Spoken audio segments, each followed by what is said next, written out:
Now, let's go to the next concept. Now here, the next concept that we are going to learn is Newton's universal law of gravitation. Now previously we had learnt everything about Kepler, we learned his three laws. Now we are going to learn about Newton. Now which law did he make? What does his law explain? That everything we are going to learn. But after Kepler, what did Newton start learning? That we are going to see. Kepler was not able to explain whether there is the force in between the two objects or not. Whether there is a force in between the two objects or not, that was not possible for Kepler to explain. So here, who worked on it? On that, the work was done by Newton, the great scientist Sir Isaac Newton, who put forth the concept of gravitational force by Earth. Now that we are going to learn further, but let's see first that which law did he make, and his law, the law made by Newton, is called as Newton's universal law of gravitation. Now what is this universal law of gravitation? Now see here children, again I have taken the same this sellotape, the roll of the sellotape in my hand. The sellotape is in my hand here. Now it is in my hand, I am here. My question is, I am not getting attracted towards the sellotape and the sellotape is not getting attracted towards me. It is on its own place, I am on my own place. Then is there the gravitational force in between both of us? This is the question. Suppose in the classroom, you are sitting besides your friend on one bench. You are there stable on your own place and your friend is stable on his own place. Is there any force of attraction between both of you, or is there gravitational force in between both of you by which you both can come close to each other? Is there any force acting on it? Think a while. Yes, there is the force of attraction, and this only has been proved by Newton in his law of gravitation. Let's see what did he prove. First of all, we will see with the help of the diagram. Consider the two objects. Let one object, its mass be m1. Let this be the second object, its mass be m2. So here, there is the force of attraction between m1 and m2. Now, if the force that m1 acts on m2 is in this direction, then the force that m2 acts on m1 is in this direction. Means we can say that according to Newton's third law of motion, that which already you have learnt in 9th standard, that every action has an equal but opposite reaction. So here, if m1 is acting the force in forward direction, means m2 also acts the force in the backward direction. That's why these forces are showed in this arrow or these two directions.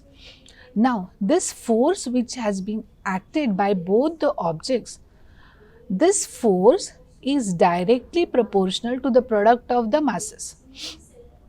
Now, suppose instead of this small two objects, if big objects are placed, here one big object is placed, here one big object is placed, then as the size of the object increases, will the force increase? Yes, the force in between both the objects, it will increase. Why? Because the size increase means the mass of the object has increased. Now, instead of increasing the mass of this object, what I will do? I will keep the masses same and I will pull this m1 back here. Now, if I pull this m1 back at this point, means what I have done? I have increased the distance. I have increased the distance here. Now, if the distance between m1 and m2 increases, then what will happen to the force in between them? the force which is there in between them, that decreases. Now just see children, if I take two magnets in my hand, if two magnets are in my hand, if they are closer to each other, there will be more magnetic field in between them. But if I take them away from each other, what will happen? As the distance increases, the magnetic force will go on decreasing. The same is the concept which is here also. As the distance between the two objects increases, the force in between the two objects goes on decreasing. Now, if one object is increasing and the other one is decreasing, means sure it is inverse proportion. So, how we can write the mathematical expression of this law which was made by Newton? That is, the force acting in between two objects is directly proportional to the product of the masses in between them. Force which is there in between both the objects is directly proportional to the product of the masses of both the objects and is inversely proportional to the square of the distance between both the objects. So, here I can write F directly proportional to m1 m2 and inversely proportional to the r square, that is r is the distance between the two objects. Now, to remove the proportionality sign, one constant of proportion has to be added. Now, which is the constant of proportion added here? It is capital G. Now, what does capital G stand for? Capital G stands for universal gravitational constant. Again, I am repeating, capital G is called as universal gravitational constant. This value of this capital G is constant anywhere in the universe. That's why we can write the formula of universal law of gravitation as F. F stands for force. Capital G stands for universal gravitational constant. M1, M2, product means multiplication, that is M1 into M2. Now, what is M1? M1 is mass of one object, M2 is mass of other object. So, F is equal to G M1 M2 upon R square. Here R stands for the distance between both the objects. So, now let us read the law. What does the law state? This question for 1 mark state Newton's law of gravitation.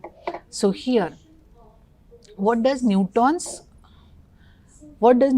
universal law of gravitation state? It states that every object in the universe attracts every other object with a definite force.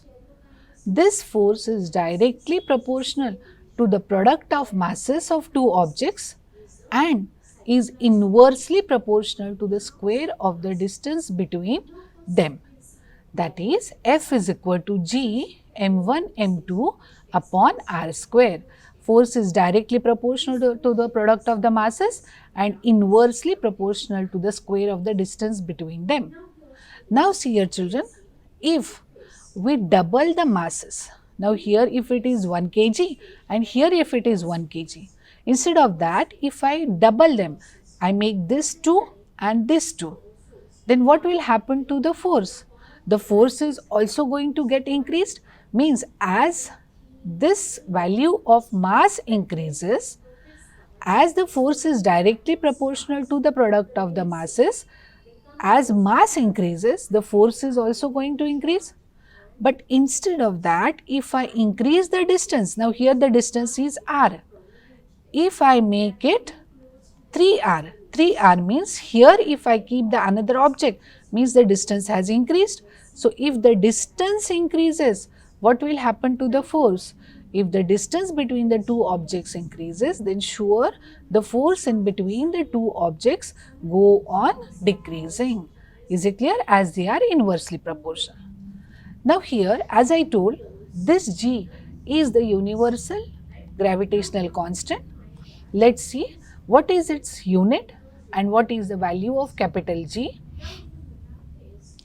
capital G is the constant of proportionality and is called as universal gravitational constant. Its SI unit is G, the SI unit of G, that is the universal gravitational constant, is Newton meter square kg raised to minus 2. Now, how this unit has come? For that, let's see the formula. If I want to make the formula for G, means I have to shift these two on this side. I have to shift m1, m2 and I have to shift r square here. So, how should I shift? This r square which is there in the denominator, it will go in numerator, and m1, m2 which is there in the numerator, it will come in the denominator when it will change its place. So, here let us see what is the unit of G that we can make. It is Newton, which is the unit of force. R square, distance is measured in meter, the MKS unit is meter, so it will be meter square. So, here it will be Newton meter square. Now, this m1, m2 will come down. The unit of mass is kg. So, kg into kg, it will be kg square. So, Newton meter square upon kg square. Now, to bring this kg square on the top, that is in the numerator, according to the law of indices, when the index changes its position, it becomes opposite. So, here the unit of universal gravitational constant is Newton meter square kg raised to minus 2 or kg power of minus 2. This is the unit of capital G. Now, what is its value? Its value, as it is the universal constant, its value remains the same. Nowhere in the universe the value of G changes. And what is the value of this capital G? It is 6.673 into 10 raised to minus 11 Newton meter square kg raised to minus 2. So, this question, what's the value of universal constant? It can be asked, or its unit can be asked. So, again we repeat, the unit of capital G, that is universal gravitational constant, is Newton meter square kg raised to minus 2, and its value is 6.673 into 10 raised to minus 11 Newton meter square kg raised to minus 2. So, here this was everything about the force which acts in between two objects, the formula for the force, the value of the gravitational constant, the unit of gravitational constant, and this everything was proved by the great scientist, that is Sir Isaac Newton. Now, further, let's see what he proved further. You can see the heading, inverse square law of gravitation. Previously, we had seen Newton's law of gravitation, and this is its inverse square law. So, here what Newton did? Newton, from the third law of motion, Kepler's third law of motion, he proved his own law, that is, force is directly proportional to the product of masses and inversely proportional to the square of the distance between them.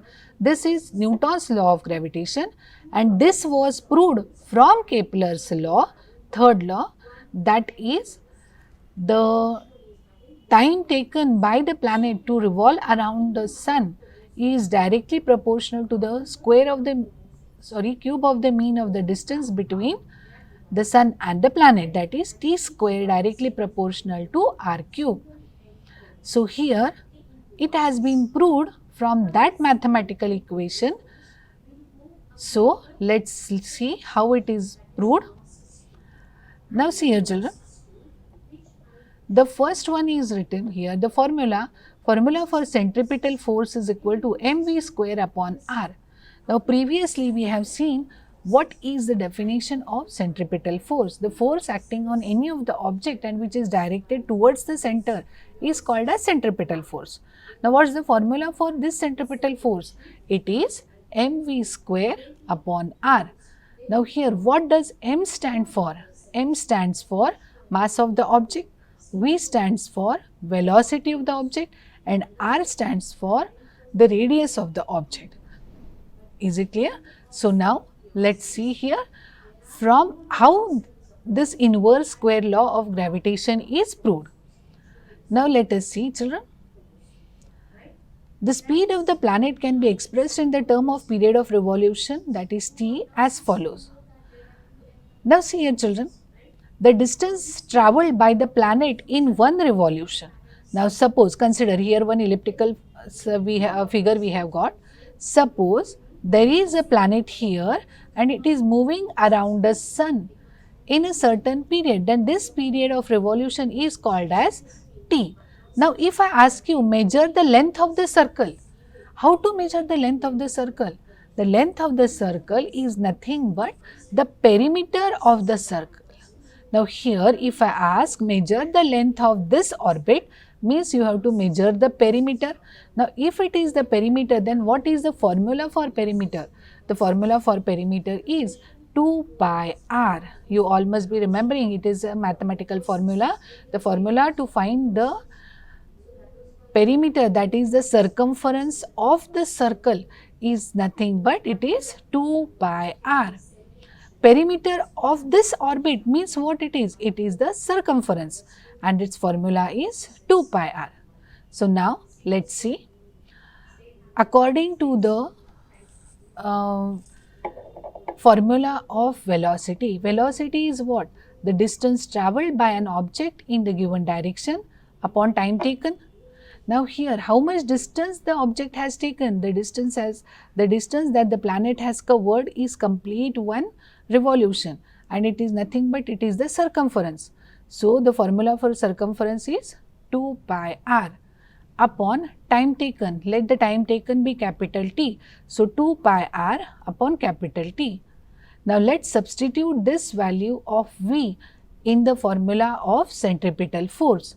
So we can write here F is equal to mv square upon r. Now substitute the value of V, that is 2 pi r, in its own place here. So it will be m into bracket 2 pi r upon t whole bracket square divided by r. Now let's find the square of it. 2 square is 4, m will remain as it is, pi square into r square. Now here is r square and here is 1 r. So this r and this r gets cancelled from here. So only 1 r remains. Now here 4m pi square r upon square of t, that is t square. Now children, what you have to do? You have to multiply and divide this equation by r square. So here by r square we have to multiply in the numerator also and by r square we have to multiply in the denominator also. So if we multiply by r square in numerator, it becomes r cube. So here what happens? 4m pi square upon r square into r cube upon t square. Now what is Kepler's third law? T square is directly proportional to r cube. To remove the proportionality sign, we can write t square upon r cube is equal to k. If t square upon r cube is k, then what is r cube upon t square? R cube upon t square is 1 upon k. So we write here 4m pi square upon r square into k. But 4m pi square upon k, they are constant. 4, it is constant. M, it is mass of the object, that will be constant. Pi, value of pi is constant. K, this is nothing but the constant of proportionality. So all these 4 values are constant. Then who is changing? Only r square. So F is equal to constant into r square, or F is inversely proportional to r square, and that only is proved in Newton's law of gravitation. That is, the force is inversely proportional to the square of the distance between them. Hence, Newton proved his law with the help of Kepler's third law. That's why it is called as inverse square law of gravitation. Let's go to the further. Low and high tides. I think these two concepts are very familiar. We all go to the beaches or on the seashore, and there we experience these high tides and low tides. When does the high tide, when do we say that high tide has taken place? When the water level goes on increasing or water level increases, we say that it is the high tide. What do you mean by low tide then? When the water level decreases, that is said to be low tide. Now here, who caused this high tide and low tide? Who is the, or what is the cause behind it? As we have learnt in Newton's law of gravitation that every two objects on the universe attract each other, or there is the force of attraction between any two objects on the in the universe. So here there is the earth, look at the figure, here it is the earth and here it is the moon. Earth attracts the moon and even moon attracts the earth. There is the force of attraction or the gravitational force in between the earth and the moon. Earth applies the force, gravitational force on moon, and moon applies the gravitational force on earth. Due to the gravitational force that is exerted by the moon on the earth, what changes on the earth does it occur? When the earth exerts the gravitational force on the, when the moon exerts the gravitational force on the earth, the water level or the water which comes just below the moon directly increases its level. See here, water directly under the moon gets pulled towards it. It increases its level, means due to the force it gets pulled towards it, and that is why the water level increases. If the water level increases, means at that time we say that high tide has occurred. Now in a day, twice high tide and low tide takes place. So here, if high tide is there,